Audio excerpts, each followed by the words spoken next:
Legend is in the Fox kitchen. Babe, want my teaspoon? Talk to me. Can you know me, you know? Yeah, I'm gonna do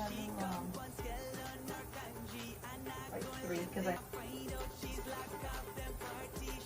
already seasoned the meat. Like I put like dry seasoning, like garlic powder, onion powder, salt, black pepper, a little bit of adobo. You know. It's already look good, babe. Hey, how the sauce look in there? Good. I add a little bit more sauce instead of the 3 spoonful. I add like maybe 1 more. Real brown and nice. I put this fried rice together. Put up some onions, some celery, and when I steam the rice, I added, well obviously I patched the rice first. I added a cinnamon stick and I added salt and some fried rice seasoning to the rice. Rice going in. Uncle Legend, Auntie Legend, what you going on here, right? Babe, listen, she have muscle here, boy.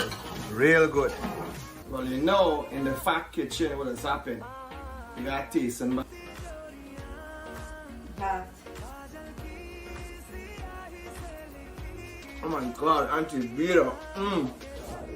Fried rice with the Legend sauce. Say no more.